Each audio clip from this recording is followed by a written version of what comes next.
everyone else ready? Yes. Okay. Good afternoon. We are calling the Honolulu Police Commission meeting to order. Today is February 3rd, and it is now 2:01 p.m. We're here live at the Honolulu Police Department on Alapai, or at the Alapai Station. Here present at the station is myself, Vice Chair Gibson, Commissioners Okinaga, Chin, Perry, and Broderick, along with HPC staff and Deputy Corporation Counsel Haley Cheek. And with that, I will acknowledge that we are conducting this meeting under the 17th Supplementary Proclamation issued by Governor Ige, and also the emergency order issued by former Mayor Kirk Caldwell to comply with social distancing requirements and COVID-related restrictions. Today, we will not be receiving in-person public testimony. However, we have made accommodations for the public to participate via telephone. But before that, we want to acknowledge HPD personnel and Chief Ballard. If you could acknowledge who is joining you today.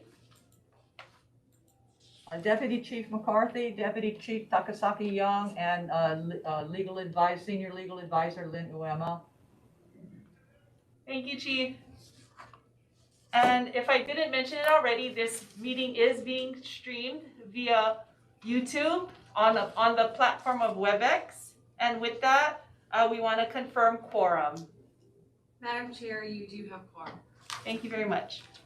And that will lead us to public testimony. As mentioned earlier, we do accommodate public testimony, whether by written or via telephone by request.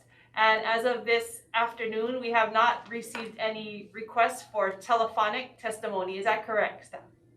Thank you. Confirming no public testimony this afternoon.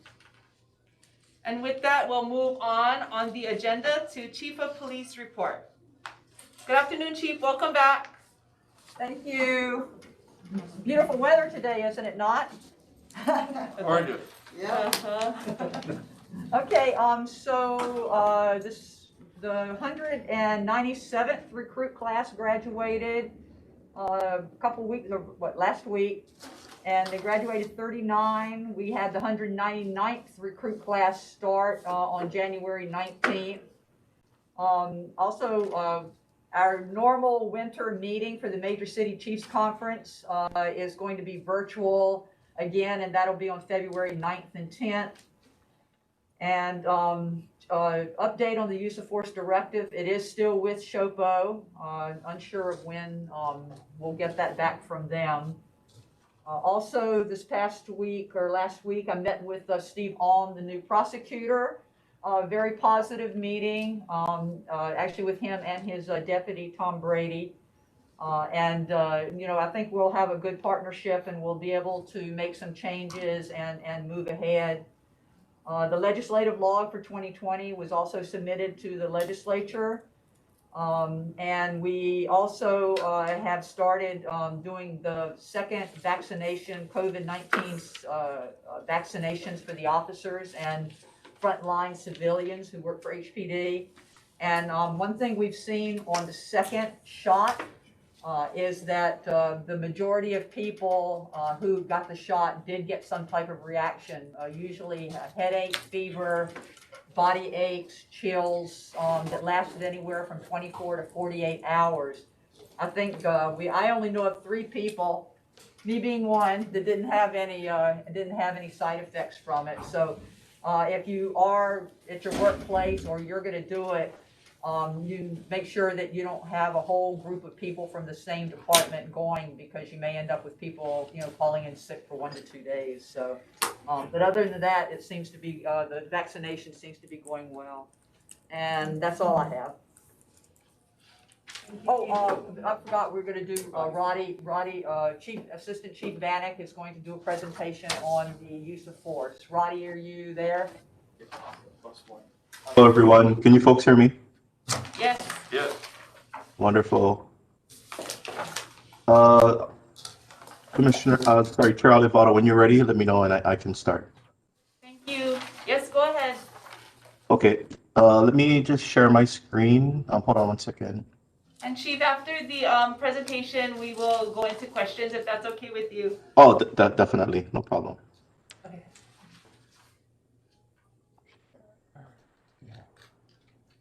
Do you want the, before Chief Vanek starts, do you want questions before, for me before he starts?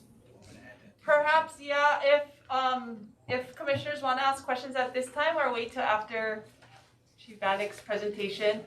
I know there's one note with respect to your legislative report, Chief. If questions do come up today, we were gonna add it to next meeting's agenda. Just heads up. For If you more have questions, if you have questions, Chief Takasaki Young is ready to answer whatever questions you have. Okay, great.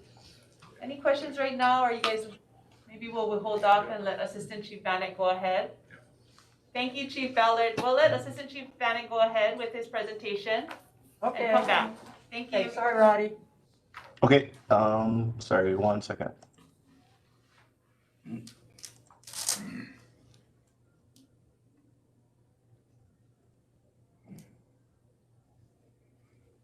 Okay, can you folks see that pretty well on the screen? I have mine at full screen. Yes, thank you. And for the public's information, this presentation will be available after the meeting by contacting the office, or will be posted to our website at a later date. Thank you. Okay, so thank you, Chair Alifato and Commissioners. I'll be giving you a presentation on use of force summary, just to kind of give you a little bit of information prior. So this is going to cover the period from 2015 to 2019. And let's get into it here. So before I get into the numbers, let me provide you though with a little bit of context and background. So in regards to use of force, officers are required to use reasonable force based on 3 factors: severity of the crime, level of threat, subject's behavior, or level of resistance. So what that means is the more serious or severe the offense, the higher the justification of use of force. Also, the more immediate the threat to the safety of the officer or others, or the greater the level of resistance that the officer experiences, that also justifies the higher level or the higher justification for use of force. In regards to level of resistance, the amount of force used should be relative to the level of resistance that the officer encounters. So the different levels of resistance as spelled out in our use of force policy that was in effect at the end of 2019 are listed here on the slide. And I'll give you an example of each. So psychological intimidation, that'll be like if an officer goes to a scene and they see someone displaying nonverbal cues, like maybe jumping or bouncing up and down like they're ready to fight, or maybe taking a fighting stance with clenched fists and staring at the officer. That would be an example of psychological intimidation. Verbal noncompliance is exactly what it says. So if directions are given to a subject and the person says, no, I'm not going to comply, officer says, turn around, put your hands behind your back, person says no, or sometimes, actually quite frequently, people shout expletives at the police officer, I'm not going to, or whatever. That'll be verbal noncompliance. Passive resistance, if you can imagine, so one kind of common one would be if an officer gives a person an order to move, like us in a certain direction or location, or you need to remove yourself, and the person maybe becomes dead weight. So they're not actively resisting the officer, but they're not complying either, which would cause the officer to have to maybe like physically pick them up or use some type of physical exertion to move the person. That would be an example of passive resistance. Defensive resistance example would be, let's say if an officer tries to go in to handcuff the person as a result of being under arrest, and the person pulls away their arm. So they're not actively resisting, but they pull away their arm. Or another very common one is they prevent the officer from getting control of their hand or arm. So they hold it tightly against their body, or if they're laying on the ground, maybe tuck it tightly under their stomach or chest or waistband. That's a form of defensive resistance. Active resistance is, as it says, active resistance when an officer is trying to gain control. The person actively resists, so pushes the officer's hand away. That would be an example of active resistance. Active aggression is an act against the officer that could possibly cause bodily injury or harm. So a person like striking or kicking an officer, that would be active aggression. And aggravated active aggression is the same as active aggression, but it's using a weapon and or tool that could cause serious body injury or possibly death. So the person, probably a very common would be like a person wielding a knife coming at an officer, or more seriously, using a gun against an officer. So that would be considered aggravated active aggression. And those are all the different levels of resistance. Based on the level of resistance that an officer faces, they are allowed to use a different level, excuse me, of control to take control of either the situation and their subject. And those are listed here. And again, this is from our use of force policy that was in effect at the end of 2019. So the lowest, and I'll go from lowest to highest, yeah, is officer presence. And basically what that is sometimes just an officer dressed in their uniform is enough to gain compliance. When the officer comes on scene, the person sees that they're a law enforcement officer, they stop what they're doing or they submit to any orders that the officer gives. Sometimes that's enough. Officer presence. Verbal directions would be exactly what it is. Officer tells the subject, stop resisting, you're under arrest, turn around, put your hands behind your back. Verbal directions. Physical contact, let's say the person doesn't react to verbal directions. So, sir, ma'am, you cannot stay here, you need to move. No, I'm not going to move. The officer then might gently place their hand on the person's back and direct them or guide or direct them at a location.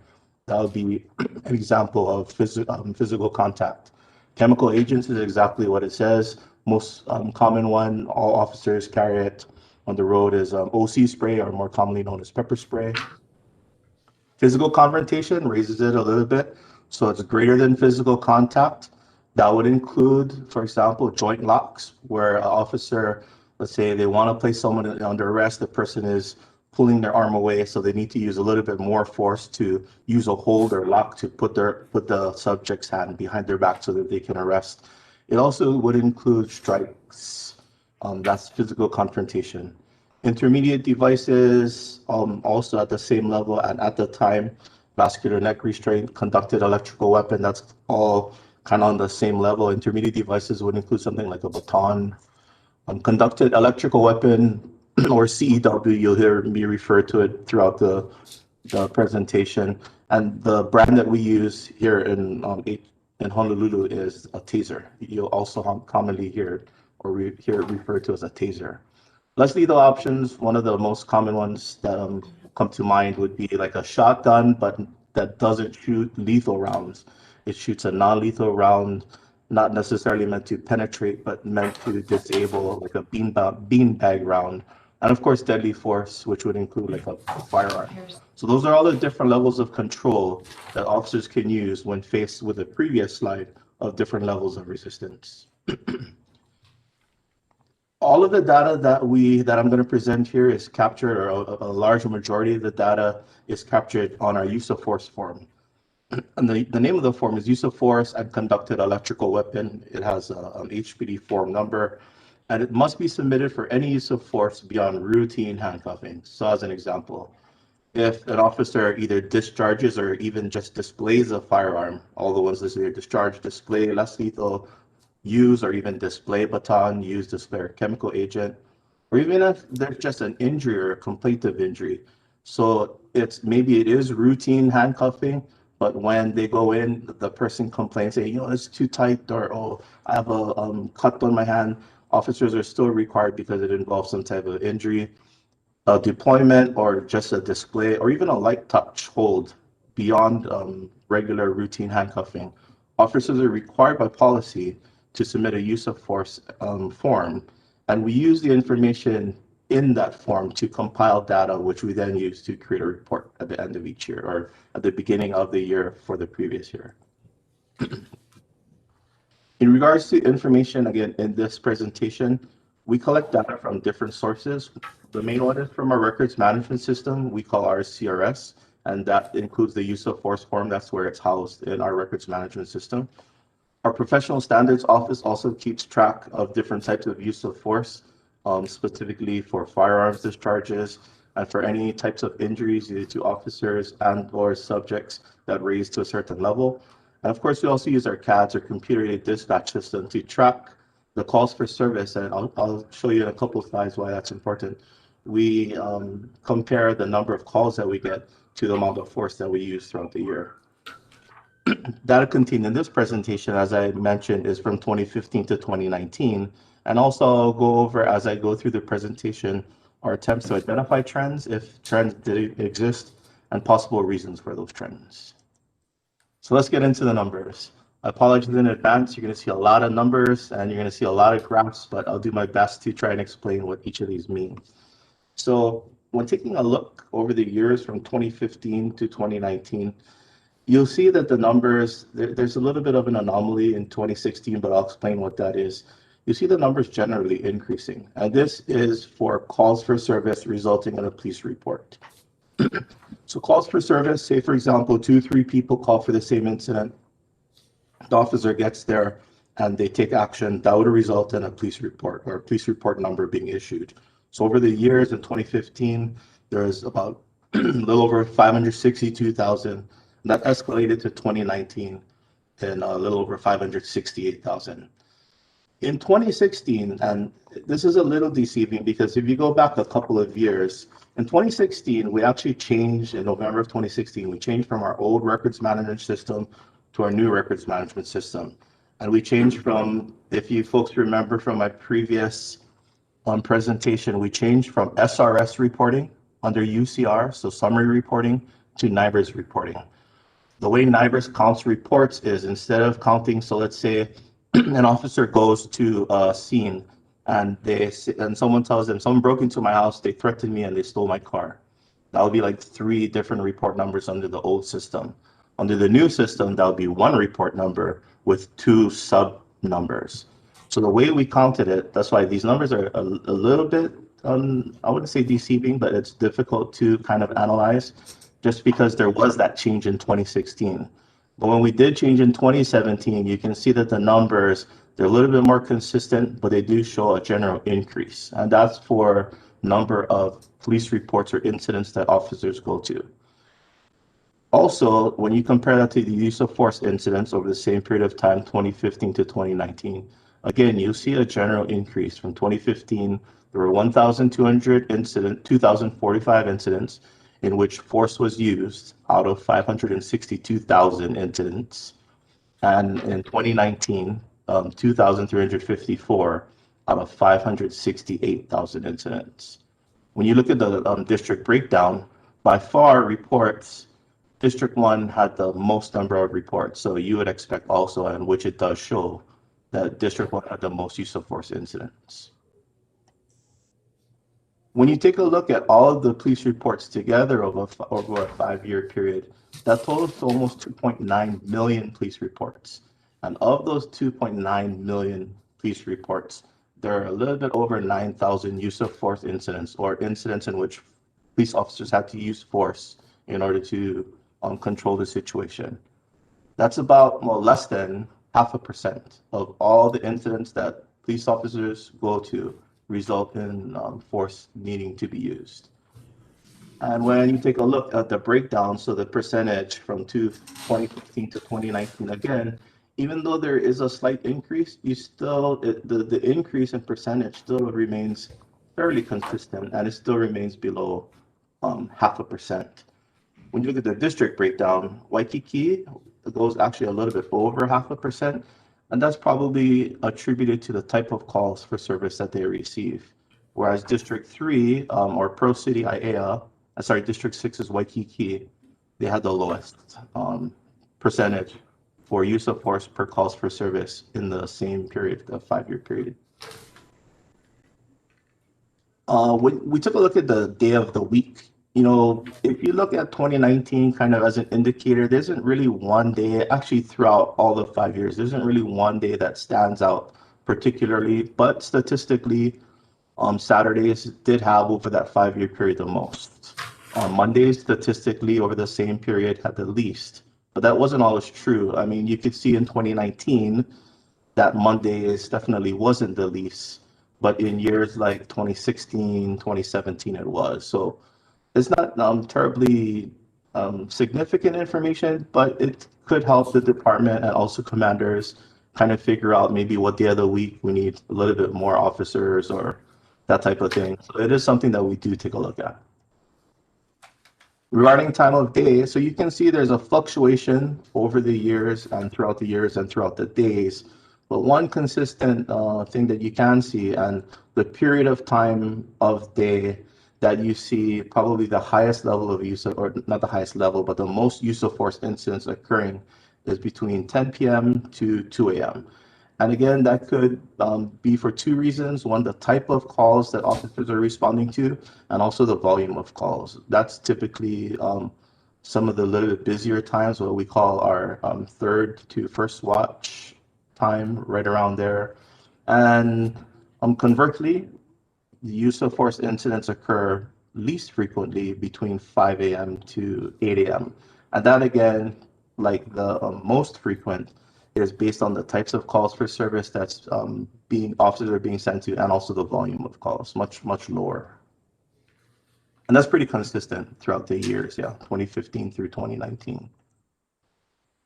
When you take a look at age, so the amount of, or the number of force incidents regarding involving people of a certain age over the 5-year period from 2015 to 2019, the age group with the most force incidents are the age group, or is the age group between 20 to 29 years old. You can see that by this orange shape here. It makes up most of the entire shape. So from 2015, where that age group accounted for a little over 33%, it still kind of remained in the 30, went up to 35%, 33, dropped down a little, 30% from 2015 to 2019. But still, of all the age groups, they remain the highest. One thing I'd like to point out, and I'm not sure the significance, but the age group of 30 to 39, while they accounted for 23.5% in 2015, they actually accounted for about 26.81% in 2019. So there was some growth there as far as the percentage of the total number of use of force incidents during that year. But the 20 to 29-year-olds had the most numbers.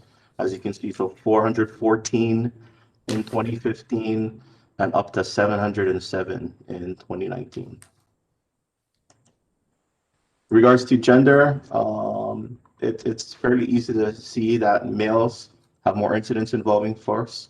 However, the percentage of force incidents involving females slowly increased from 2015 to 2019.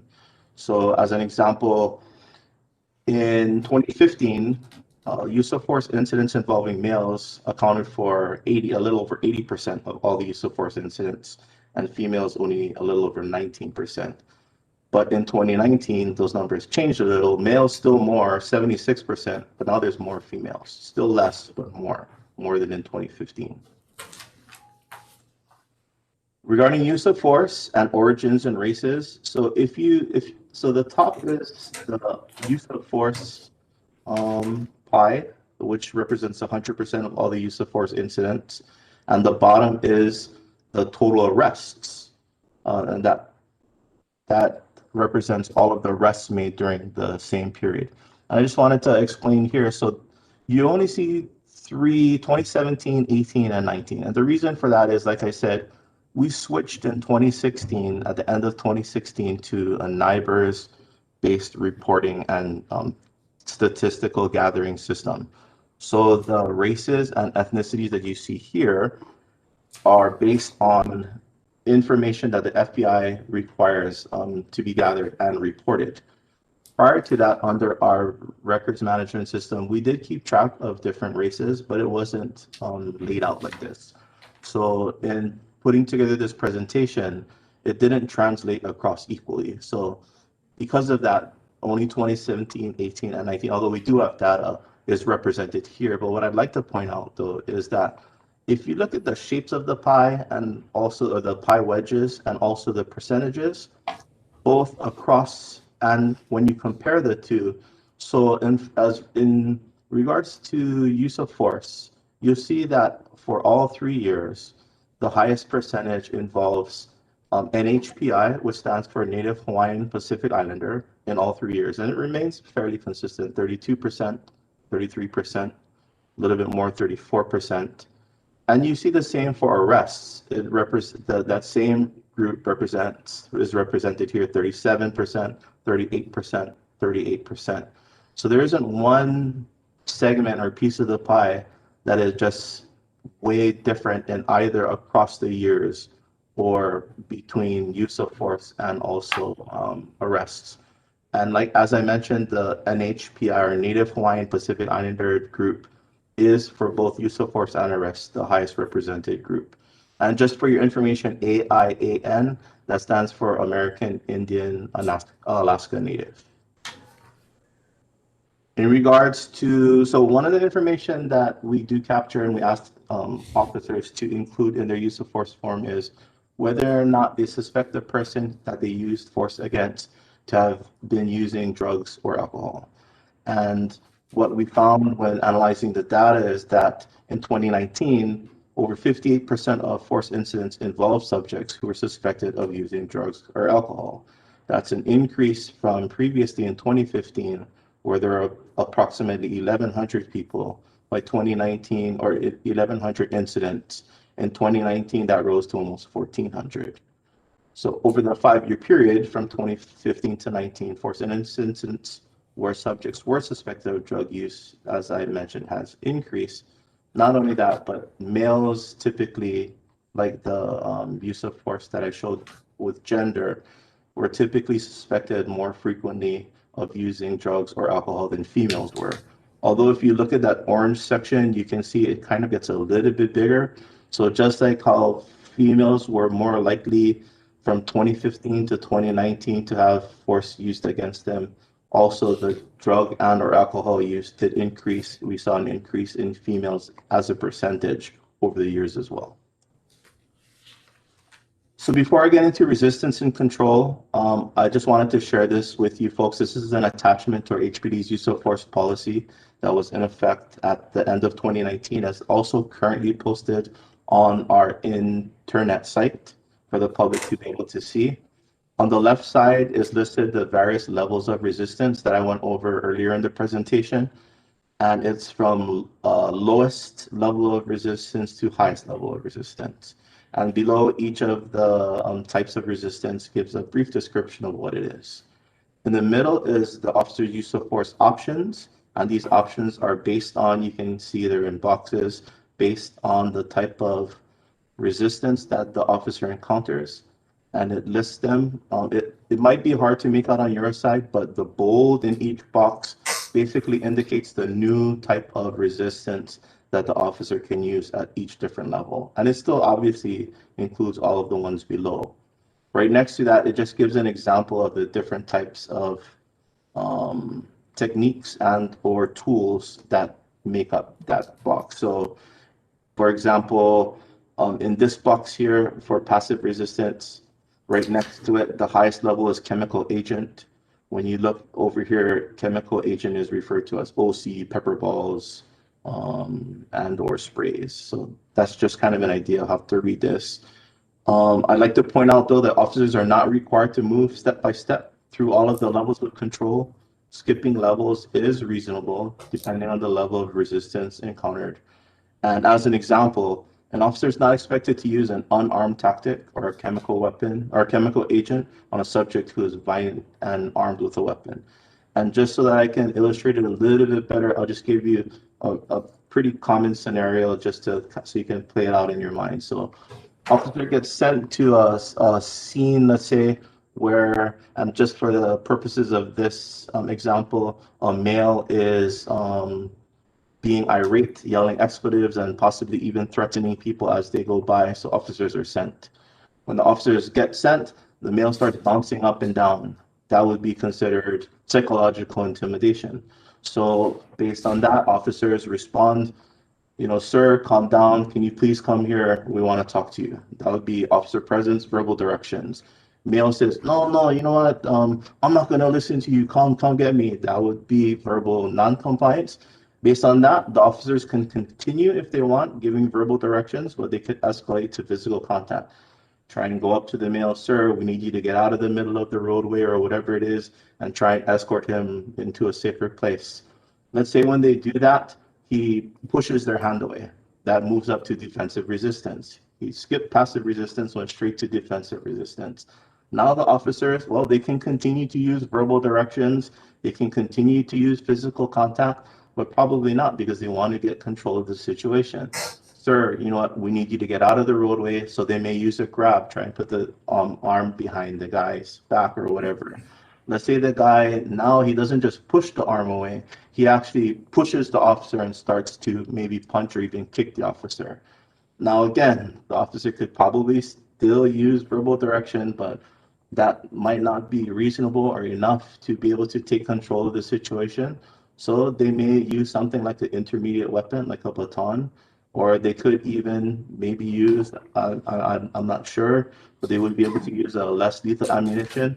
Now, let's say when they go in or they try and get control of this person, he maybe pulls out a knife and he's charging. Now we're aggravated active aggression.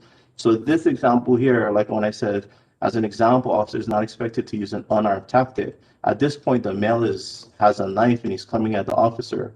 Even though all of these are still available to the officer doesn't have to go through all of these levels in order to raise to the level of deadly force. Obviously, they're going to react to the situation that's in front of them.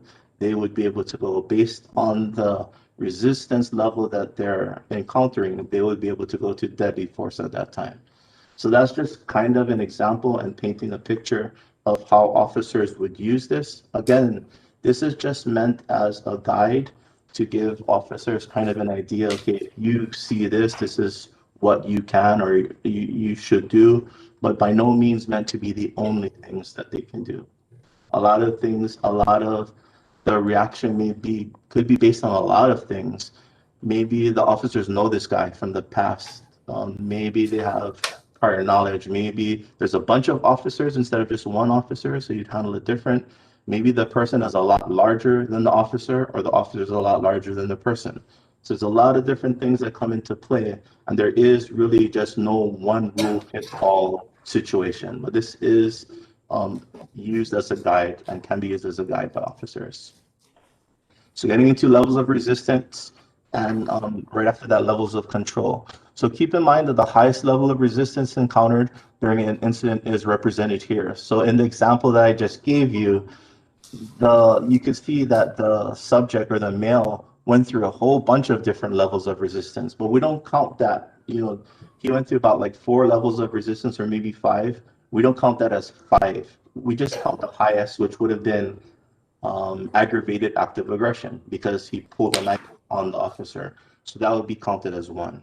So over here, what you can see is over the years, officers encountered defensive resistance most frequently by subjects, by far. You can see in 2019, they encountered 818 incidences, as opposed to like any of the others, 35 psychological intimidation, a little bit more active aggression, 80 instances in which a person actually used a weapon and or a tool that could have caused an officer serious bodily injury or death. So as you can see over the years, the numbers have actually increased. Active aggression did decrease a little, but as I showed you, defensive resistance increased, even aggravated active aggression also increased.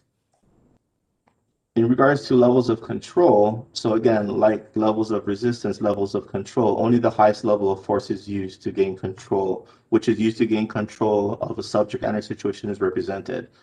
So based on what the officer saw or they experienced, they went through a number of different levels of attempts to gain compliance. So first they started at the lowest level or verbal commands, and eventually they escalated all the way up to deadly force because they pulled their gun and aimed it at the male because he pulled a knife. Now, keep in mind, for deadly force, though, that doesn't include that the force that is used resulted in death. It's just that the force that was used had the potential to, so they drew their weapon if they needed to use it, could have resulted in death. But this number here also includes, there are certain scenarios where, and it's not uncommon, even for other types of tools, when an officer pulls like their firearm, or if they display their baton, or they pull out their taser, that is sometimes enough to gain compliance. So this number here also includes unholstering and or displaying. When it comes to actually the discharge of a firearm, those numbers are actually very, very low. For example, in 2015, there were three incidents in which an officer actually discharged their firearm at an individual. There were three in 2016, two in 2017. It did jump up in 2018 to 11 and came back down in 2019 to 9. And although these numbers are relative, it did jump up like this, you can see when you compare it to the total number of use of force incidents for that year, the number again is still very, very low. Except for 2018, it's below 0.5%. And this is just a visual representation of that. What I like to also point out is that keep in mind that the way this is counted is this is the highest level of force that was needed in order to successfully take control of either the situation and or the subject. So what that shows is, so as you can see over the years, actually verbal command went down, but that means that verbal commands are, over the years from 2015 to 2019, are less effective. Officers are having to use physical confrontation and even deadly force, but again, remember that could include unholstering, to successfully take control of the situation. Now, I want to focus a little bit on this, the physical confrontation, and I'm going to go just back a couple slides to illustrate my point. So remember over here, defensive resistance, and the highest level that an officer can use is physical confrontation. And then remember earlier when I said defensive resistance could be when a person is like putting their hands tightly against their body, or maybe even trying to hide their hands. So you see, like I said here, defensive resistance was the highest level of resistance that was encountered.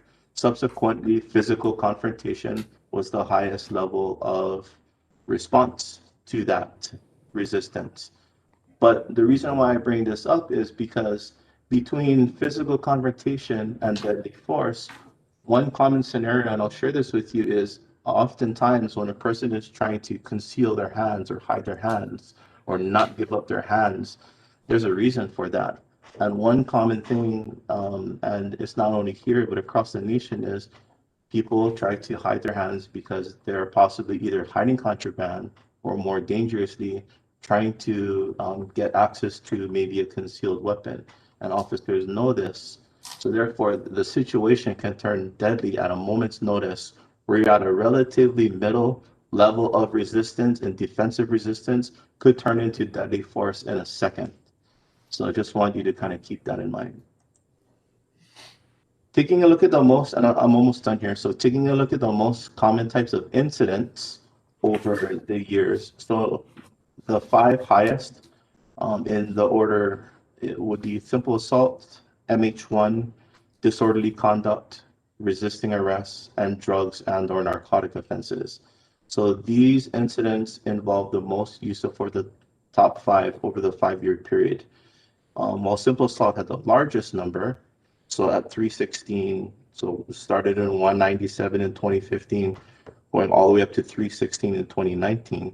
MH1 and disorderly conduct actually had the greatest percentage increase. So MH1 a little bit less than simple assault, but still approaching, but it had an increase of 121 to 312. That's almost 160% increase. Disorderly conduct from 70 to 156, so less a number, but a pretty high number of increase.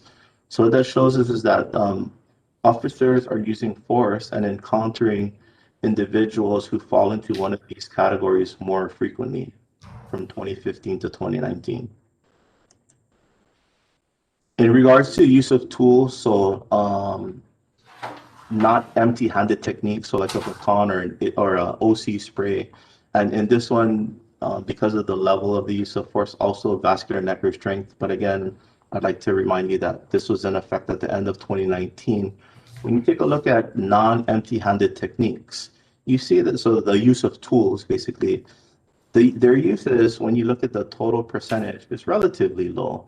So baton, like in 2015, there were only 6 incidents in which a baton was used out of 1,245 incidents. And it kind of fluctuated 13, 7, 8, 9. So there were 43 total for the 5-year period of batons. There were more seats, so officers were more likely to use a taser than they were a baton, 233. And that kind of went up, 25, 39, 58. But one of the reasons for that is over the years, as we've been able to get more funding, we've given officers as a use of force option. So in other words, keep in mind, if they don't have one, they obviously can't use it, so it's not an option. But as we were able to purchase more, we were able to give officers more. So of course, the more tools officers have, you would expect that they'd be able to use it. So you'd see more uses. So that could be one of the reasons for the increase. Chemical agents, by far, out of all the tools, officers relied on their OC spray, pepper spray, most frequently when using tools. Firearms, of course, of all, were at the lowest, and VNR was kind of on par with baton. When you take a look at the total 9,000, a little over 9,000, these are the percentages of all the total forces for that 5-year period. So you can see baton, firearm, VNR, very, very low. Tasers a little bit, and then chemical agent a little bit more. Another thing I'd like to point out is out of the total percentage of force incidents in 2015, officers were using their tools about 10% of the time. That went up a little bit, but then decreased to 2019, where they're only using their tools about 6.8% of the time, and then 8.66% over the entire 5-year period.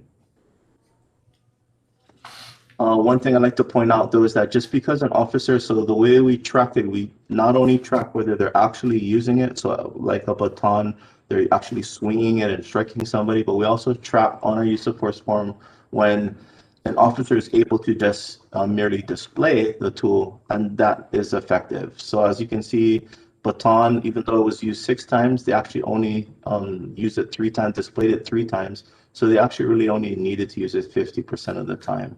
And that when actually, it kind of fluctuated between the years, but still the numbers remained relatively low. For tasers, as I indicated in the previous slide, it slowly increased, but that was because we had more tasers on the road, outfitted officers with tasers. But you can see the percentage kind of, it went up a little bit, but the percentage display still remained fairly effective. Once an officer took out their taser and said, comply, or, I'll need to use this on you, it was pretty effective, where display actually was relatively effective, and they actually only had to use it not less than half or more of the time. Chemical agents, on the other hand, if an officer pulled out their pepper spray, they were going to use it, because display they weren't able to just use display as effectively when just using their pepper spray. And that's represented here. A couple more slides. So subject injuries, that's another thing that we track. So over the 5-year period, more than 72% of all the force incidents resulted in no injuries to the subject. And subjects that complained of some form of, or that sustained some form of injury other than complaint of injury, remained relatively constant over the 5-year period. So 2015, it was about 21% of all, and it kind of remained almost 21%, 20.79, so right around 21%. So even though the numbers went up, so 268, for the percentage of the amount of people who received injuries as a result of the use of force remained pretty consistent over the years. And likewise with officers' injuries, so from 2015 to 2019, 94% of all force incidents resulted in no injuries to officers, and officers that received some form of injury, again, pretty low and also pretty consistent, ranging between 6.75 to about 4.67. So actually went down a little bit. One thing I'd like to point out, though, here is from 2015 to 2019, there are no use of force incidents that resulted in any officers' deaths. Unfortunately, when this report comes out next year, that number won't be 0. So now that I've kind of gone over the numbers, and those are a lot of numbers. Well, what does all of that mean, and well, what are you doing as a department about that? Well, here are just some of the steps, or some of the things that we're taking measures. We always want to make sure that we're following trends. We can identify what those trends are and take positive actions to either reduce or eliminate negative trends, or even see, well, what's working, and let's continue to do that. So some of the things we're doing is creating and implementing use of standardized force scenarios. As Major Lambert in last meeting's presentation described, that's one of the things that he's trying to do as he's assigned now to the training division. There's an increased emphasis on de-escalation training. I mean, we had some, we can always use more. Definitely we want to make sure that our officers are using the least amount of force needed, and making sure that when the subject de-escalates, so do they. Continued crisis intervention, continued mental health first aid training, and continued training to differentiate between criminal versus crisis engagement. So these three kind of all are around, kind of revolve around the same need, is, as I showed you, in the different types of cases that officers are seeing where they need to use force more frequently, and MH1 mental health cases, those are in there, and you saw an increase. So how do we equip our officers to properly handle those? Well, we want them to know the difference between when someone is they're involved with someone who maybe committed a crime versus someone who really just needs help. How do you as an officer appropriately address that? That's definitely training that we're focusing on and that we are implementing and continue to improve on. Use of force audits by the training division using body-worn camera footage. So, I mean, we have this wonderful new tool. How can we use it to our advantage to help make sure that use of force situations are proper? Well, we can actually take, instead of trying to come up with scenarios, we can look at actual situations, show our officers, look, this is what the officer did, this worked, this didn't, maybe he or she could have done this. So by using that technology and using that footage, we hope to improve and increase our training. And also on maybe not the training portion, but even just the way we capture data. So we want to see whether our de-escalation is working. Well, currently we don't have a mechanism or method in place.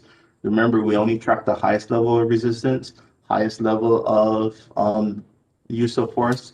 But maybe we want to say, okay, well, you know what? I had to use, I was able to use verbal. I had to go all the way up to maybe my pull my firearm, but I was able to come back down to physical light touch. We want to be able to track that. So we're looking at maybe changing our use of force form, also clarifying existing information. Remember, I told you that firearms currently on our form, there's no differentiation between when an officer just uses their firearm to point it at someone versus actually discharging it. Maybe we're looking at ways to differentiate so that we can report it differently and get accurate information and useful information. And finally, I'll leave you folks with this, and I'm sure you have a lot of questions, and I apologize for the length, but I wanted to make sure I get as much information and as clear as possible. Is, officers, they don't want to have to use, I can tell you personally, if I could do this job without walking around with a 20-pound duffel around my waist with a gun and a baton, I would love to do it. I would love to walk up to a scene and say, sir, you're under arrest, and without even having to tell him or her or whoever I'm dealing with, put your hands behind your back, they do it automatically. But in the real world, that just isn't how that isn't how it works. So force is sometimes needed to control an incident and our subject. And remember, it's dependent on the individual's level of resistance. While the number of force incidents I've shown has increased from 2015 to 2019, so have the number of calls for service. Officers are responding to more calls for service. Of course, the more calls for service you respond to, the likelihood of having to use force also increases.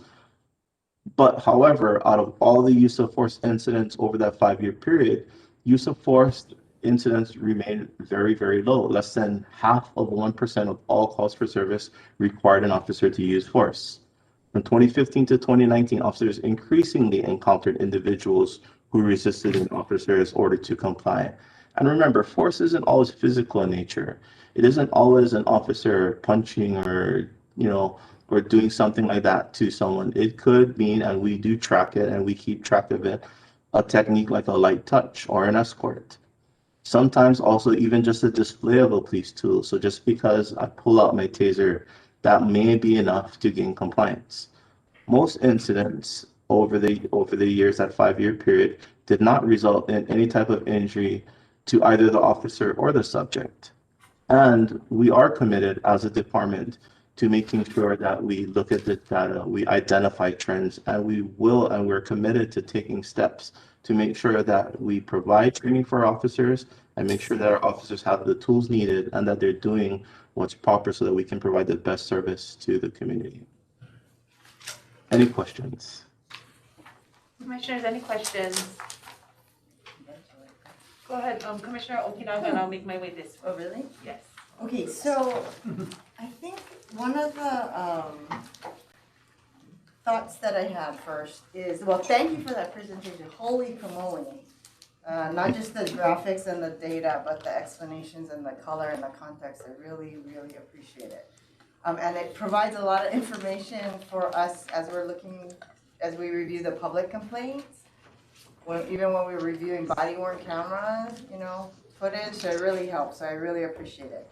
I guess one of the thoughts that I had is that when you're comparing number of calls and then use of force, what you might be missing is, for example, COVID enforcement or homeless enforcement, when already the people that you're coming up to probably are receiving police officers surprised, I don't know what the right word is, but not well received. So I'm wondering if that's another kind of variable that you need to add into the equation, because when the city or the administration wants to ramp up on COVID enforcement or homeless enforcement and all of that, then sometimes when we watch the footage, it occurs to me that it's already feels hostile.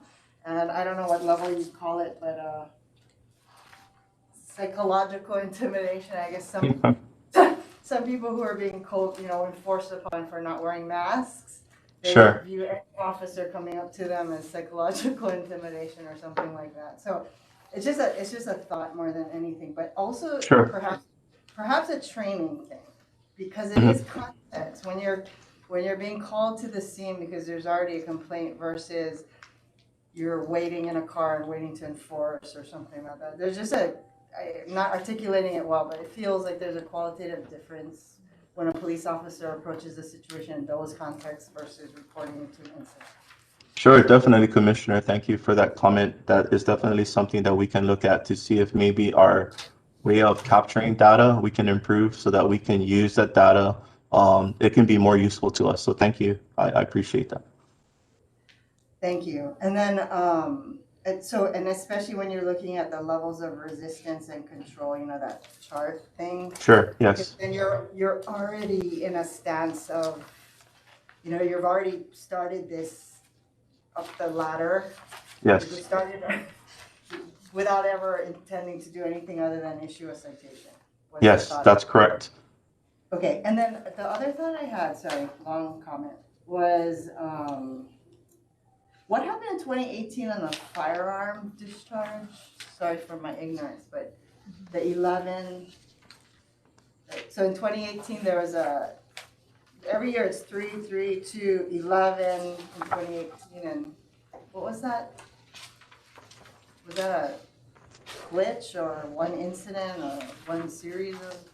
No, so keep in mind that each of these numbers represent individual incident. So it wasn't like there was one incident with 11 firearm discharges. These were individual incidents. And yeah, I mean, I know that that's definitely one of the things that we need to look at, but that was an unusually high year. Okay, and then maybe the one other data point that would be helpful is what's happening nationally. So we're seeing the levels of resistance Sure. increase over time. I'm just wondering, what's happening nationally in that. So, in anticipation of someone asking, and I didn't want to put more than it already was a lot of information, but I do have the data. So we took a look at different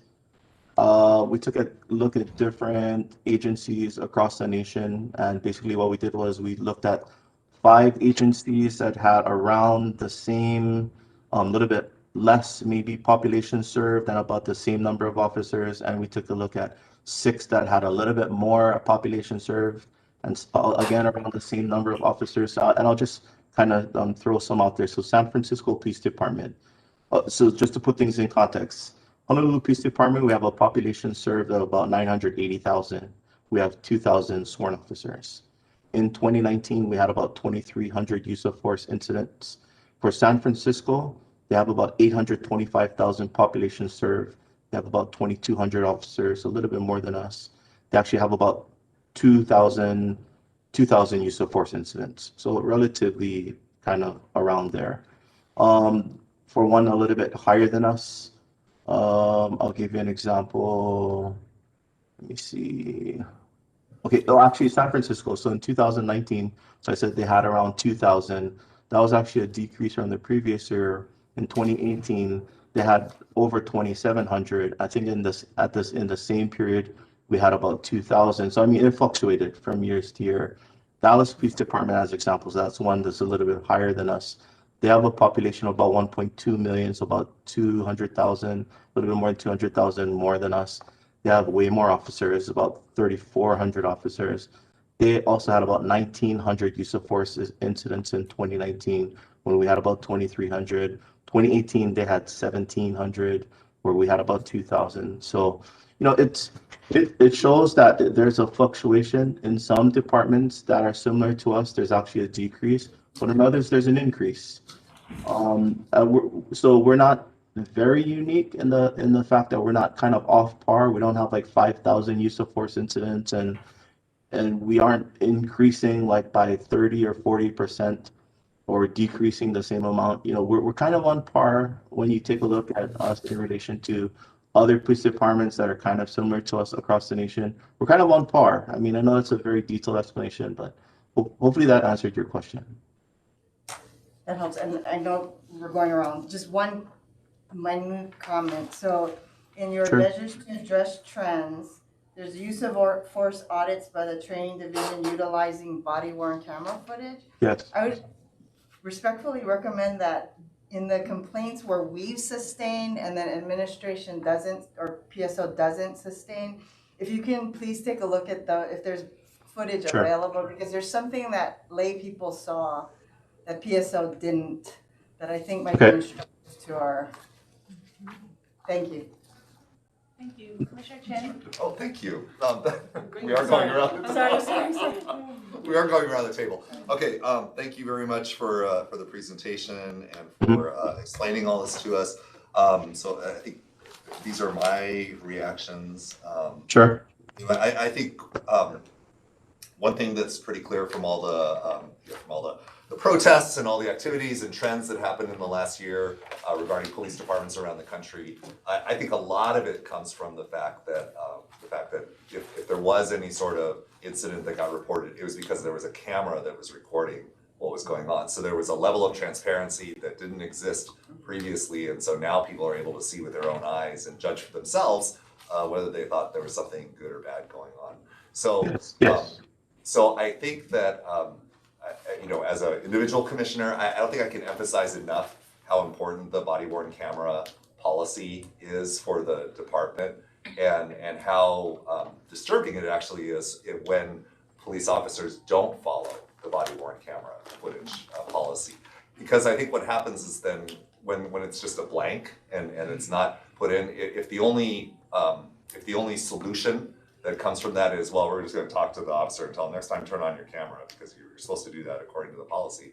Well, that could actually be a very serious thing, because the whole point of I think people being woken up to being more sensitive about this issue is because of the fact that they're able to see with their own eyes whether or not something good or something appropriate or inappropriate is taking place. I mean, I think everything that you describe about just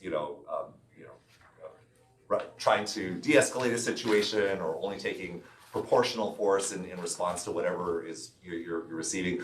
That's totally reasonable, that makes sense. But I think what is disturbing to the public, or at least what I sense from that, is that people will feel like, well, a lot of these reports are self-reports that came from the police officer. And so ultimately, when you're trying to decide something, you're deciding between, the criminal, the person who's been arrested. I'm not saying they're a criminal, but the person, who has that kind of mark against them, or, sort of shadow against them, versus the police officer who's saying something else. And so that's why I think, I think I want to echo what Commissioner Okinaga was saying about how important the body-worn camera footage is, I think, to us commissioners, and I think to people in the public. I think one of the things that I've noticed since joining the commission is that we're trying to actively let the chief know if we reviewed a situation and then there was no body-worn camera footage when there was supposed to be, because we're not just saying that as a, hey, you should just know that FYI. We actually consider that to be very serious, and that's why we're pointing that out. And we hope it's more than just, well, we're gonna, slap them on the wrist for not turning on their camera. Yes, Commissioner. That's a big puka. Yeah. So I could. Oh, sorry. yes, sorry. yes, So please, sir. No, go ahead, please. So I can tell you from personal experience. Prior to this assignment, I was assigned as the Professional Standards Office commander, and I saw when cases came over, either when they came over sustained, and one of the things that was noted was that there was no body-worn camera that was used when they were supposed to. That is a violation of our standards of conduct, and that is part of our investigation. So definitely it's something that we take very seriously as a department as well. I hope that you understand that. And it's not something that we take lightly. And as we move forward and as officers start to use body cameras more frequently, we hope that they get more used to it. But at the same time, we're not going to decrease our commitment and making sure that officers are using it how they're supposed to and when they're supposed to. So definitely there is that commitment on our part. So I just wanted to reassure you that we are taking action when those types of things occur. Right. And thank you very much for taking that response. I appreciate that. Maybe the blind spot, it could be, I don't think it's so clear what is the penalty for violating a body-worn camera policy. Sure. Like, in other words, if you end up, the penalty is less for violating a body-worn camera footage policy versus the penalty for unnecessarily striking a citizen. If the penalty is less, then that's not really Noted. that's not the result. So that's something to think about. Just a note. I think I took the slide about the use of force incidents broken down by race, and then the higher proportion or the higher percentage towards Native Hawaiians and Pacific Islanders. I think the point that you were trying to make is that the reason why there's a higher percentage of Native Hawaiians and Pacific Islanders who are subject to a use of force incident is because there's a higher proportion, or there's a higher percentage. There's a higher percentage of Native Hawaiians and Pacific Islanders who are being arrested. So it seems to me the problem isn't so much that the force is disproportionate. It's that if there is a problem, it might be that the arrests are disproportionate. So I think that's what you're trying to say. I don't want to put words in your head. Maybe I just completely bobbled that. But I guess what I'm concerned about is that I think it's very easy if you're reading this very quickly to simply I think you could just simply tweet, nearly 4 out of 10 people who are the department uses their force against is a Native Hawaiian or Pacific Islander, period. I mean, and I think there's a little more that you're trying to say there.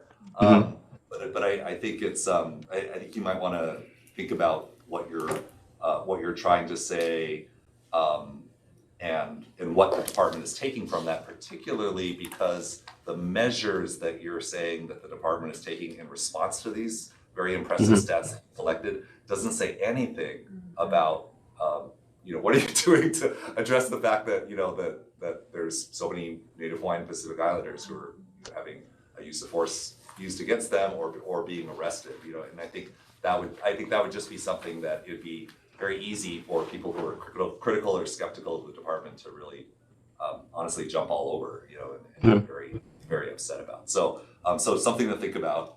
And then, my last comment is just No, on no your, problem. yeah, thank you, sir. And my last comment, and thank you, commissioners, is just this. I appreciate the fact that there's a slide that says there's measures to address trends, because of course that would be horrible if all you did was take data and stats and show us that Sure. and then say what you were doing. I guess what I would say, honestly, is that these are good measures to address the trend. They don't actually feel like great measures. And let me explain why. It seems like the only thing I'm reading here that's being increased is an increased emphasis on de-escalation. So that's really good. I see that you're doing more standardized use of force scenarios, and I think we as a commission got that because we saw how the training curriculum was changing to use more use of force scenarios. So that's nice.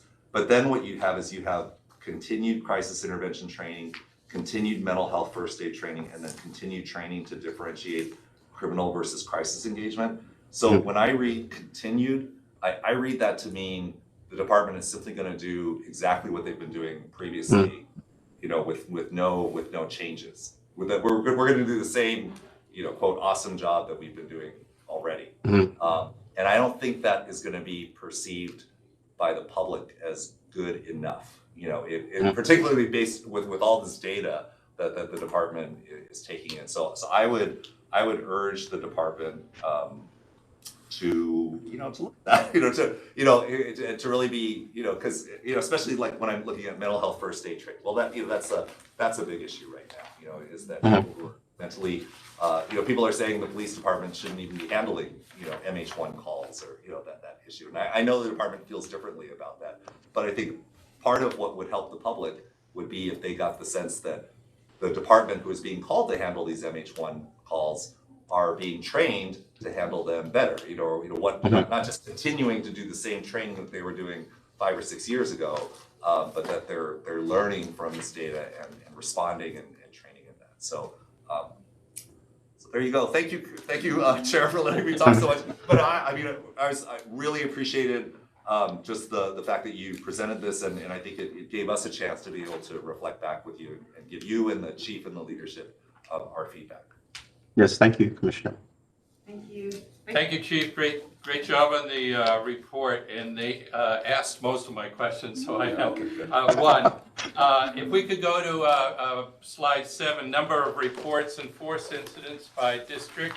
Sure. Just a question, if you look at district, on the right side, if you look at district 2 through 8, they're pretty consistent across the board. In fact, many of them are down. Yes. And some are even. But if you look at District 1, you look at 15 to 19, and then the escalation as you go across that. What is going on in District 1, do you think, that is causing these numbers to increase so much? It could be a number of different reasons. So one of the things is the number of calls, obviously, that our officers are being called to. And the number of calls could be for a number of different reasons. Some of the things that have happened over the year are things like the SPO, like Commissioner Okinaga pointed out, SPO, SNO type incidents, but that's just one small incident. It could also be a result of maybe when we saw that there may be issues in a certain area, like District 1 downtown, for example, we move more officers to that area. So when you have more officers handling more cases, the likelihood there also again increases for the number of use of force incidents possibly to go up. So it's hard to pinpoint the one exact reason why we see that, but those are just some of the reasons that could explain the trends that we see of both increasing numbers in not only calls for service, but also increasing numbers for the use of force. Okay, thank you, I appreciate it. Thank you. Commissioner Broderick. Thank you, Vice Chair. You know, one of the advantages of going towards the end is that most of it's been covered. But first of all, let me join my commissioners in thanking you, Chief Vanek, for the report, and Chief Bauer. I know that you oversaw the report, so thank you as well. I do have a very serious concern a very serious concern about the use of force disproportionate impact on Native Hawaiian, Pacific Islanders, and on blacks. And back in September, because I know this use of force report was issued months ago, back in September, the department released an executive summary of the 2019 use of force findings.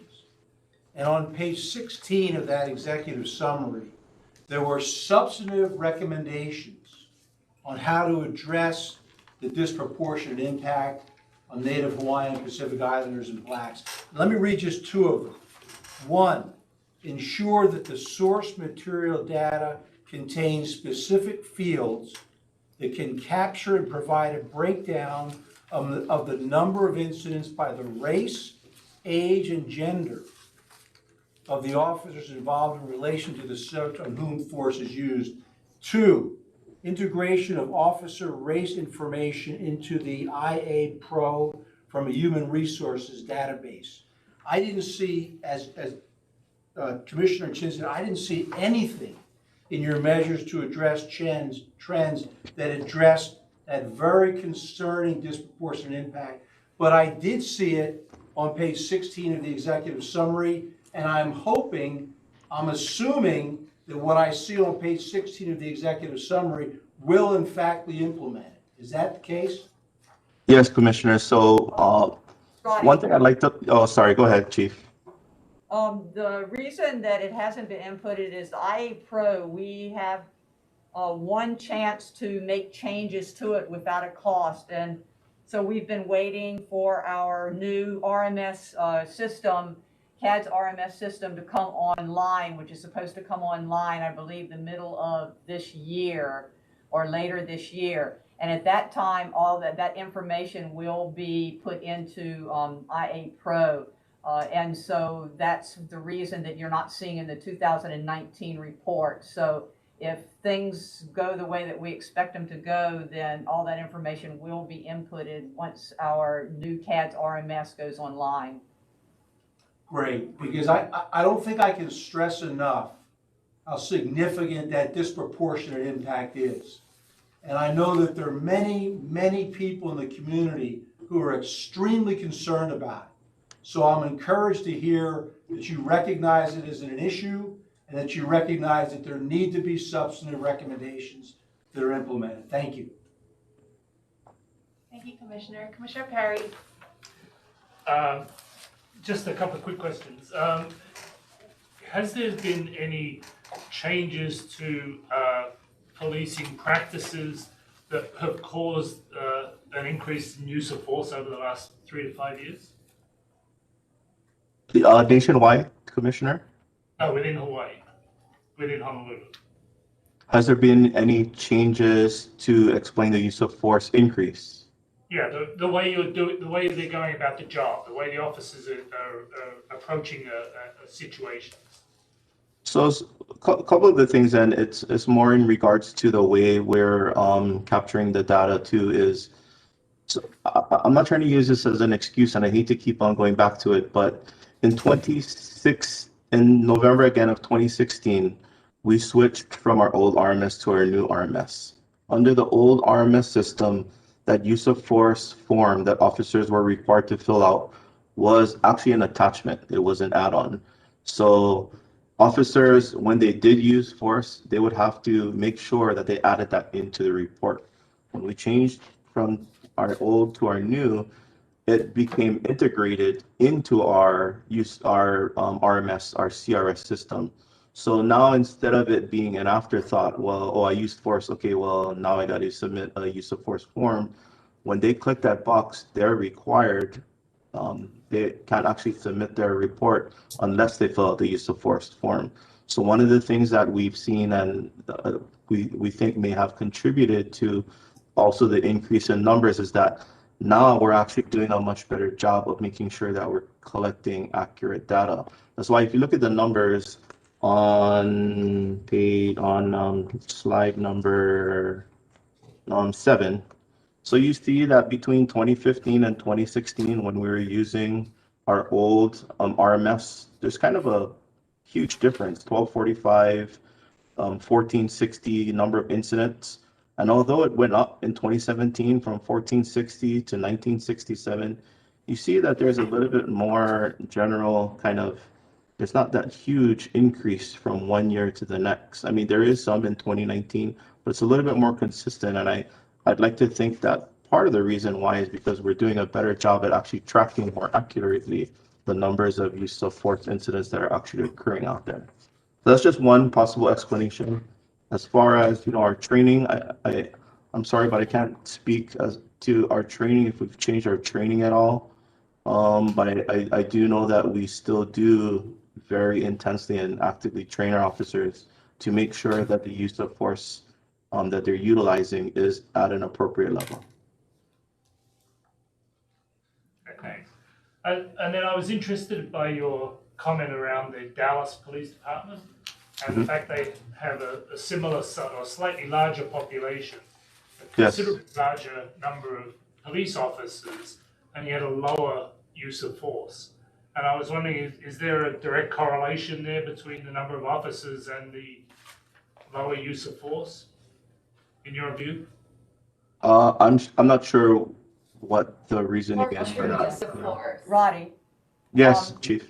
So I think the thing that we have to remember is that every department reports their use of force differently.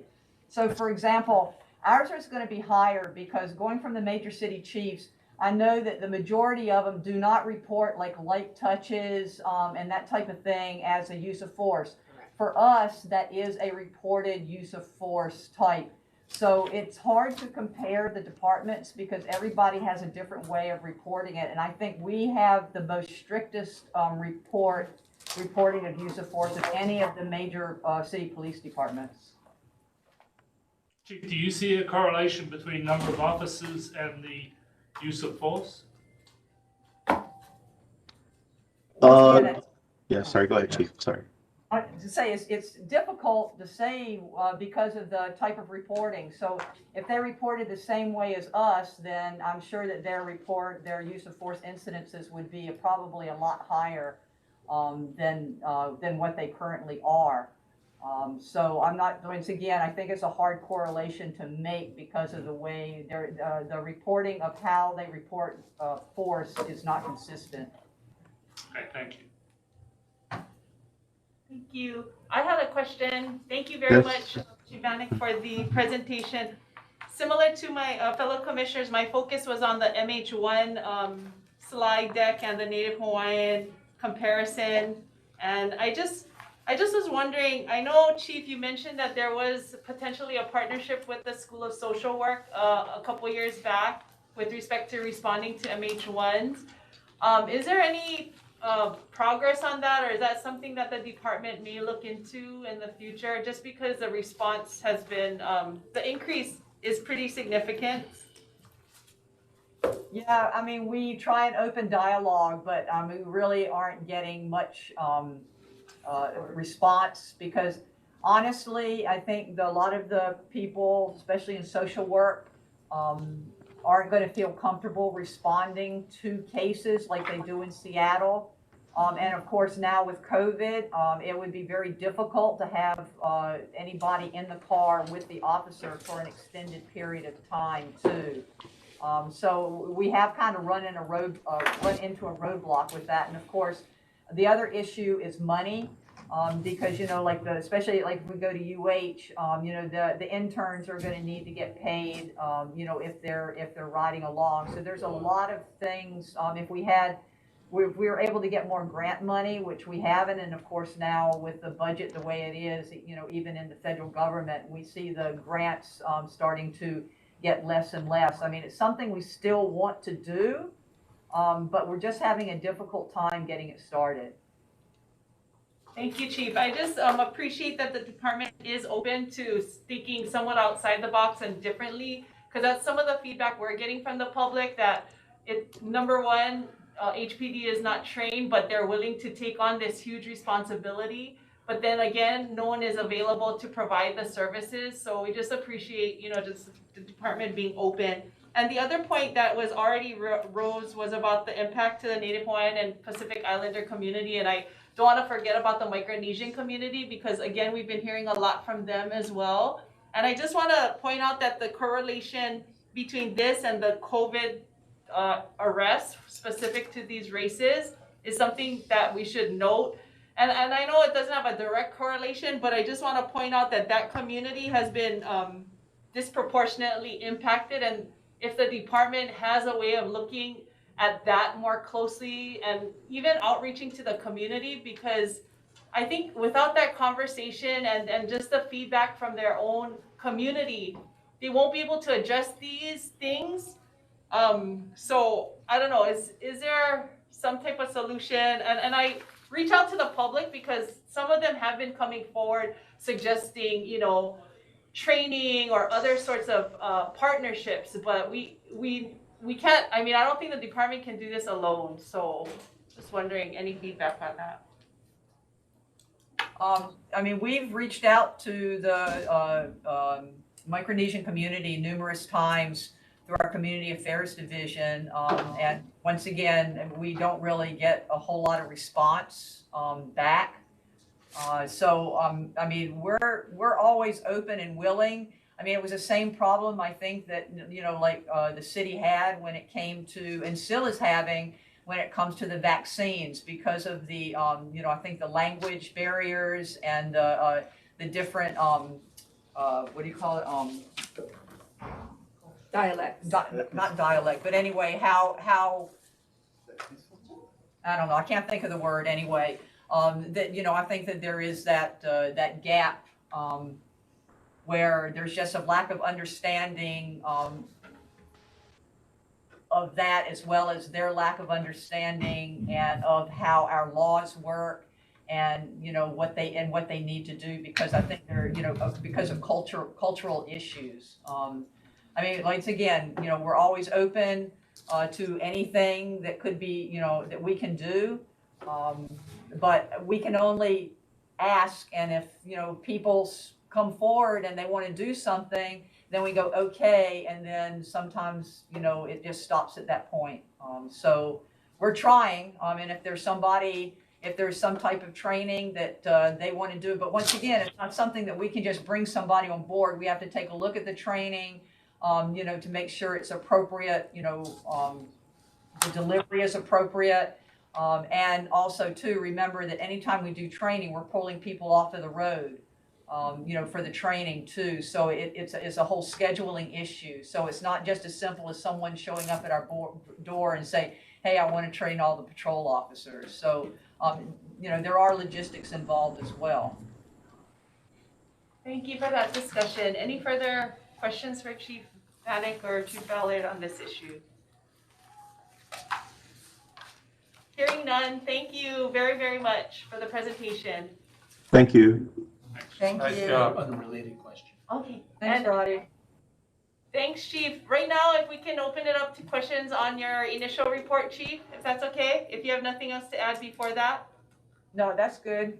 Okay, opening it up to questions. Commissioner Broderick. Chief, you were not here at the last meeting, but Chief McCarthy shared that there were 91 instances in 2020 where HPD officers use electric guns to overcome resisting persons. And we had asked, either at this meeting or at the February 17th meeting, if we could find out what the numbers were in the last couple of years, so we had some sense of comparison. So the representation was made that we would get those numbers, and I didn't hear them today, so I'm hoping we can get them at the next meeting on February 17th. I have the slide, Chief. It was included in Vanek's report.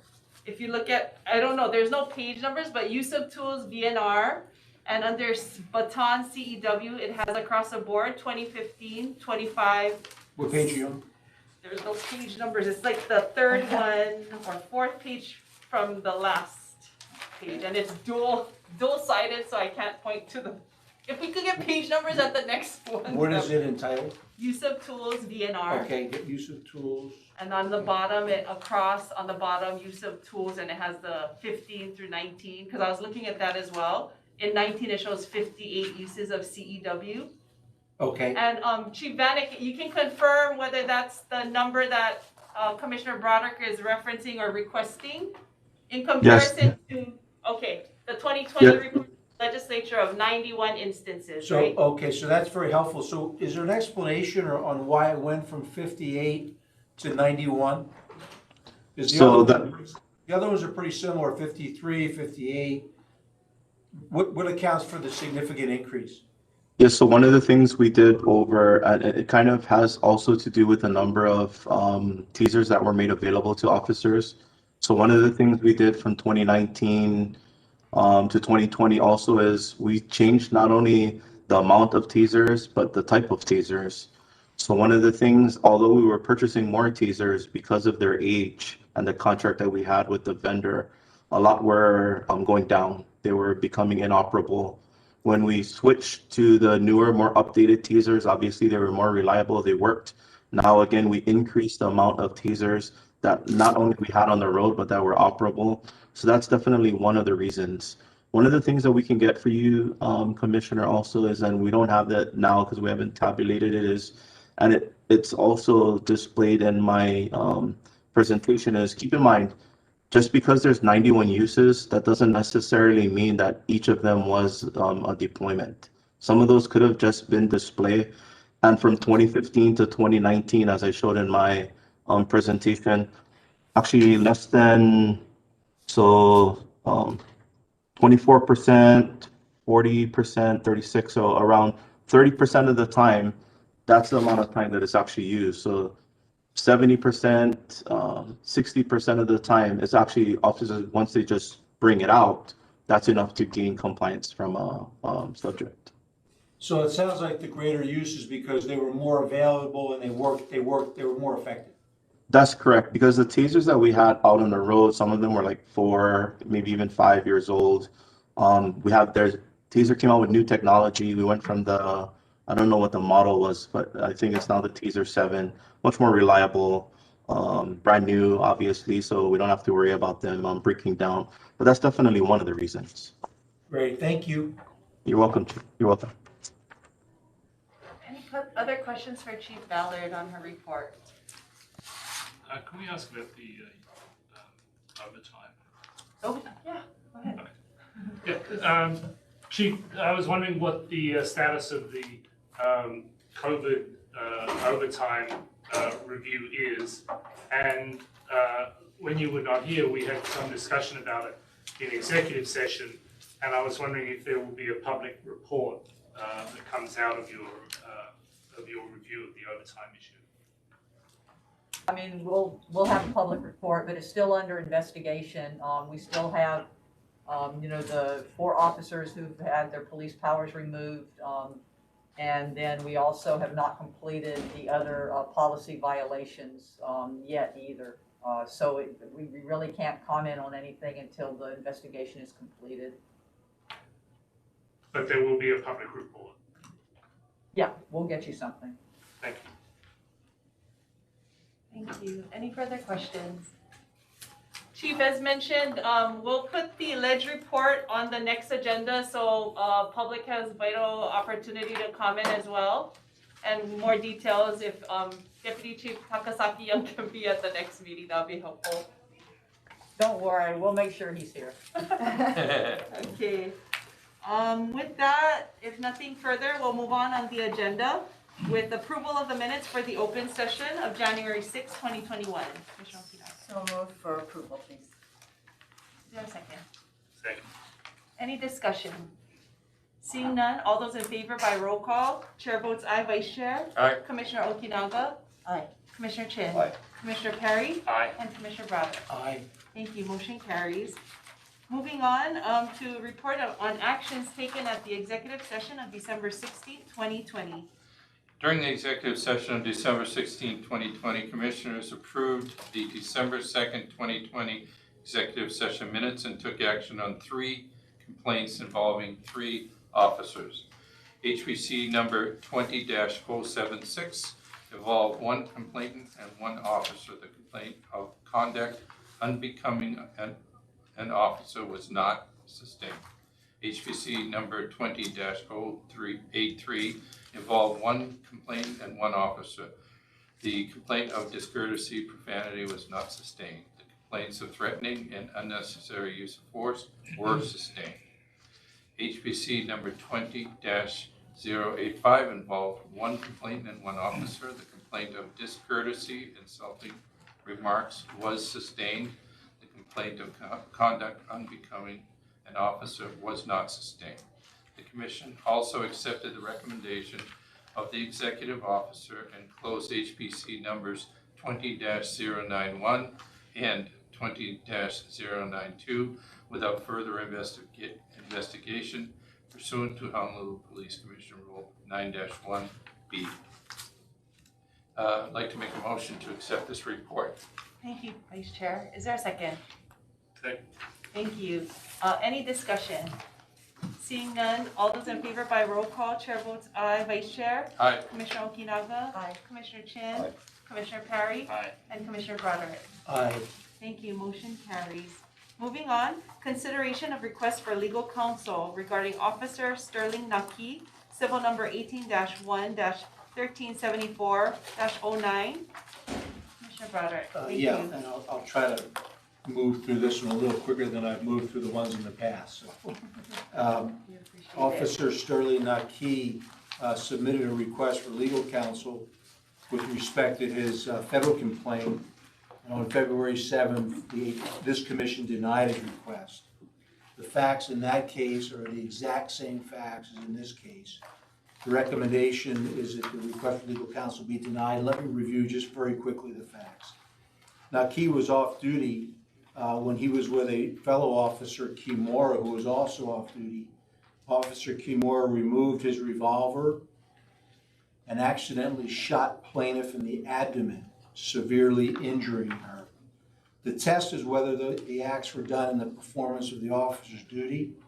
And in applying the law and the rules to this case, Corporation Counsel finds that the available information indicates that Naki's actions were not done in the performance of his duty as a police officer, because it is undisputed that he was off duty at the time of the incident. He was drinking and socializing in the bar in his capacity as a private citizen. Based on the foregoing, Corporation Counsel is recommending Naki's request for legal counsel be denied, and so I guess he has the opportunity now to ask for a contested case hearing. Thank you very much, Commissioner. So at this time, we'll notify Officer Naki of his opportunity to come before the commission for a contested case hearing. And we'll set that for a date. If no further discussion, we'll move on. Report from the Budget Permitted Interaction Group. And I'd just like to ask if the commission would be okay with moving this to a further date, but I'll allow Commissioner Chin the opportunity. Sure, thank you very much, Chair. I wanted to report that the Permitted Interaction Group, which is made up of myself, Vice Chair Gibson, and Commissioner Perry, we were able to have the opportunity to meet with the leadership in the Finance Division, so we wanted to thank the Chief for giving us those two opportunities, and we found that to be very instructive and informative. I don't think I'm giving away any secrets to say that the biggest issue facing the city right now is a very significant budget shortfall. So that's going to fall upon all the departments, including this one, conceivably. So we'll have to see what the mayor's budget looks like, but it sure felt like that's probably the biggest pressure that the city is facing right now is dealing with that. We were also able to gather different pieces of feedback from stakeholders in the community, and we had an opportunity to meet with representatives from the ACLU, for example, and also we were trying to compile, thanks to Aaron, a summary of the feedback that we received from the public as a commission regarding the police department budget. So all of that is supposed to result in a draft that we're hoping to be able to get approved by us, and then something that we can present to the commission for approval at a later date. So, and I realize that the later date is a little bit dependent upon all the other priorities that are in front of the commission right now, including the chief of police evaluation. So, so I want to be deferential to that. I will be honest and say that I think I'm the one who kind of pushed for, we need to get this report out as soon as possible because the mayor's budget is going to come out. I think the mayor's budget is going to end of March. I think that's what it feels like.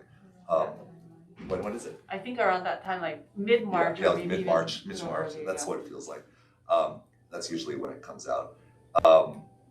So I think what might happen is, if I were completely honest, then, us getting input to the mayor at this late period, it's not so easy to be able to make that many changes to the budget based off of what we can do. So I want to commit that we can do better next year, and try to get an earlier start on this. But I still want us to be able to pass this information on to the mayor so that he can hear from the commission and know what our input is. Thank you very much. Commissioner Broderick had a comment. or Commissioner question. Chin, you actually anticipated my question, and I think you answered it. It sounds like we are not going to be able to get the input to the mayor in time for him to consider, or not. So I think, sure, I mean, I think the reality is I just know how like the budgeting process works, and so things are so cooked in at a certain point in time that it's kind of hard to start moving, numbers around and to do things. Ideally, I think we would be getting this to a mayor, or the administration, it's like sometime in January, for them to really be able to, do something about it. But I think it's good for us to be able to continue this process to get it going and get it started. If anything, it'll be useful for the city council because they'll be able to get a stab. They'll be able to take a stab. They're going to for sure take a stab at the budget when after the mayor presents it, and so it'll at least be useful for them, and it'll be a good document going forward. Thank you. I just wanted to thank you for the work and the rest of the PIG, and just the interaction with the department chief. I know you folks have been really open about sharing information and just allowing us the opportunity to give feedback. So if we can continue this going forward, this is gonna be a trying time, not only for your department, but citywide. So thank you for that opportunity, and thanks, PIG, or small group, permitted interaction group. With that, I'll move on to unfinished business of Chief of Police evaluation. And I just wanted to let the public know we're on task with respect to our timeline that we've set for ourselves in evaluating the chief for her 2020 performance. We are anticipating a presentation by Chief on February 17th of the 5-year plan and her analysis of what she's accomplished within that plan that was presented earlier to us late last year. So with that, I don't know if anyone else has any comments with respect to the evaluation. We continue to do outreach with our stakeholder list and members of the public. We continue to receive letters from the public with respect to Chief's performance, and it's continuing with that. Any other questions or need for clarification? Jared, do you think we've been clear as a commission that we consider the 5-year plan to be a living document? So we're like, I think we're, just to give a heads up, I think at least I will kind of expect not just a presentation on this is what we've done to comply with the 5-year plan, but what other things are we thinking about going forward? I'm not sure if we adequately communicated that. We had a very long discussion with Chief, I think, that at that presentation. I don't know if you have any recollection of that conversation, that pretty long conversation, but Chief did acknowledge that it is a living document. And although she didn't want to commit any of her priorities to the next administration, whenever that may be, it is the direction of where she wants to see her administration go. And, sorry, go ahead. That's correct.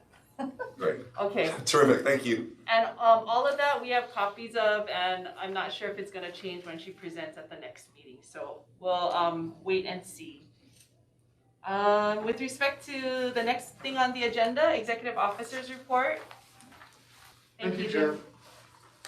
Well, as of February 2nd, we have 14 cases, of which 5 were referred to PSO and the rest are pending. With your attachments is a recap of calendar year 2020 involving the total amount of cases we had, which was 119 cases. And this is a little breakdown in that of the 119, 67 have been, were investigated. Of the 67, 15 are still pending. We're talking about November, December, so it's still pending. Of the 52 that were completed in 2020, 7 cases were sustained by the commission, which is about 13%. Of the 7 cases that were procedurally sent to PSO, 1 came back, 1 was returned, and so that would be 1 out of 7, 14%. Returned, with, being overruled? Yes. Overturning yes, our over- sustained, right. decision. Yes. Okay, 1 out of the 7, right? 1 out of 7. So this will be a continuing document because the next meeting will have more cases completed, more cases will be looked at by the commission. So it's not finalized yet, Okay. because we still have 15 cases that are pending. Thank you, Jim. Anything further? Yes, thank you, Chair. For the office, the vacancy announcement was completed on the 20th. I've talked to Human Resources. They have a list. They're going through the list and to see what the people that are qualified, the people that are not. They're almost done, and then we'll get that list of the applicants that are qualified. It will be sent directly to the commission, to us, and then we'll coordinate with Human Resources to discuss the next step. Thank you. Any questions for Jim? I have one more, Chair, thank you. Sometime last week, I believe the court ruled in favor of the commission on an appeal by an officer whose request for city defense was not provided. And if I may ask Corporation Counsel to elaborate more on the decision. Thank you. Oh, yeah, first of all, I apologize for being late. It was mixed up with my schedule. Yeah, the circuit court affirmed your decision back in May of 2020 denying Darren Control's request for legal counsel in the civil suit. So proposed order has been submitted to court and proposed judgment. So hopefully that's final. Not sure if they're going to appeal. But that's what happened last week. Thank you. Any questions? That completes my report. Okay, thank you very much. Any further discussion items before we attempt to move into executive session? Chief, I had one question with respect to the vaccines and how HPD is helping with that rollout. We see more private entities providing vaccines. So how is the department involved? Because I think initially there was going to be some involvement. Is there any work towards that? We're actually out at the LCC campus, and we'll be out there for till March 1st, doing essential workers, that type of folks. So we're giving about anywhere from 1,000 to 1,400 vaccinations a day out there. For the sites from Queens and HPH, where officers are out there on special duty assignments assisting with traffic. Great, thank you. See no further questions, we'll ask the commission if we could move to go into executive session. Commissioner Perry, you have the honor. Thank you.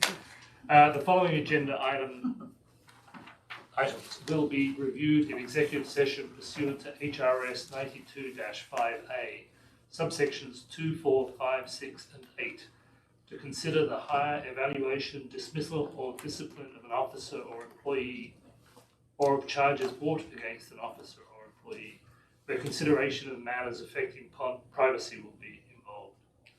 to consult with its attorneys on questions and issues pertaining to the board's powers, duties, privileges, immunities, and liabilities, to investigate proceedings regarding criminal misconduct, to consider sensitive matters related to public safety or security, to deliberate or make a decision upon a matter that requires the consideration of information that must be kept confidential pursuant to state or federal law or a court order. During this meeting, there may be discussions with the Chief of Police and her staff regarding internal strategies and sensitive criminal investigation matters relating to public safety. That disclosure would significantly risk the circumvention of law and undermine the effectiveness of the public's protection by the police. I make a motion that we move into executive session. Thank you. Thank you. Any discussion? Seeing none, by roll call, Chair votes aye. Vice Chair? Aye. Commissioner Okinaga? Aye. Commissioner Chin? Aye. Commissioner Perry? Aye. And Commissioner Broderick? Aye. Motion carries. We'll be going into executive session. Members of the public will be signing off of the live stream for now. Thank you very much for joining us. Bathroom break?